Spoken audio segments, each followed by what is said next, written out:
د وجنه عقبه ابن عامر رضی الله عنه دی بارک راغلی دی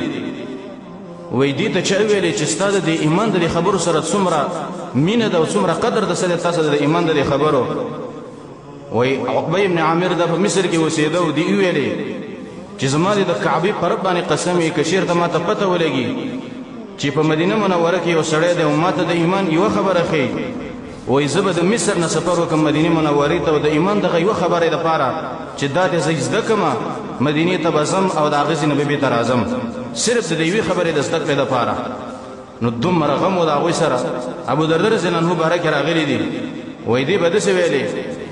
وې کچیر ته الله یو کس پیدا کی او هغه ماته د دین او د ایمان یو خبره خي وې قسم بالله کچیر دا په برق الغمات علاقه کې چې دا د مدینه منورې نه د درې ورځو د مزل په اندازه باندې لري دا وې زبا د برق الغمات د زما صرف د دقیقې وی خبرې د زده کړې لپاره چې زه د الته زده کما او به تبر اعظم نو هغه سره به د دې دین د خبرو دومره غم خو موږ سره دا غم نشته کړي چې دا غم زموږ سره پیدا شو الله رب العالمین ډېر خیر مند او تاسو درکړي عبد الله ابن عباس رضی الله عنهما د دې لپاره ذکر کوو چې دا خبرې په موږ باندې بوج نشي دې باره کې راغلي وای دته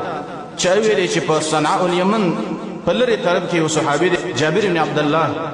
رضی الله عنهما چې دا یو حدیث بیانوي هغه حدیث د حشر چې تاسو به د قیامت پر ورځ د خپل رب ته ورجمع شئ په داسې حال کې چې حفاة عراة عرلا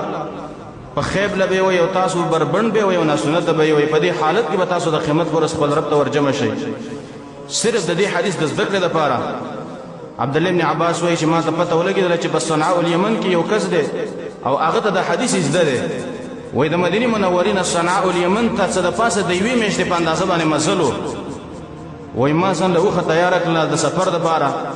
چې زه صنعاء الیمن ته لاړ شم صرف د حدیث د ذکر لپاره وای زه روان شوم او تقریبا اتیش ورځې مزل وای ما وکړ وای کله چې صنعاء الیمن ته ورسېدم د صحابي د کور ته ورسېدم وای چې ما دی وخت ته وکتل وای دا نیمه شپه وه ټیم نیمه شپې ته رسېدلی وای ما دا بده وګڼله چې دلته د علم احتیاج زما دی د علم زده کړه زما مقصد دی نو دا ما بده وګڼله چې زه د صحابي د دروازه ټک ټک کما او په نیمه شپه باندې دا صحابي سره ایښ کما ځکه احتیاج دلته زما دی وای ما دا خپله اوښه دوره مخې ته وتړله او څادر مې خور کو په دې باندې زه وده شوم چې وده شوم وای زه د اتیش د ورځو د مزل ستړی سړی وم خوب ډېر راته وده شوم دې دپاره دلته وده کېدنه ما وای اتیش ورځې مزل مې کړی دی هسې نه چې ساره نه صحابي چې ته لاړ شي او زما د اتیش ورځې مزل عبس لاندړ شي وای چې زه وده شوم وای چې کله سهار شو زه پې شوی نه وم خو لیکن دغه صحابي راغلی و زما دې سر ته ولاړو وای فاستيقظت باسترجاعه وای هغه انا لله و انا الیه راجعون ویلې او زه د دې په دې انا لله و انا الیه راجعون ویلو باندې راویښ شوم وای د صنعاء الیمن وای د شګینه علاقه او ټوله شپه په ما باندې وای دا شګې په الوتې وي او په دې شګو کې زه ډوب شوی وم وای دې صحابي دا ګمان کړی چې دا څوک شا وجلی دی او زما د دې کور مخې ته راوړی دی دلته ارتلی دی و چې کله سره عجیب شوم ما ورته داسې وکتل وای ما ته یې وکتلې زه یې وپېژاندم ما ته یې ویلې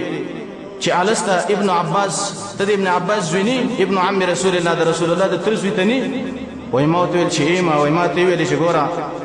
تا غټ ځای ته کړلی په جړا شه وای ته په نیمه شپه باندې راتلی او ما ته د دروازه نه ټک کوله که چېرته سباله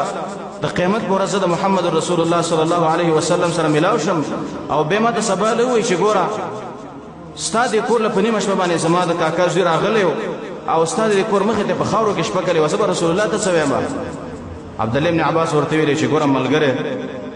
احتیاج زما او حاجت زما او زه د یو حدیث د زده کړې دپاره دلته راغلی وم ما دا بده وکړله چې خپل حاجت پسې زه تا په عذاب کړم وای کوم حدیث وای دا حدیث راته وی وتا ته چې کوم حدیث زده دی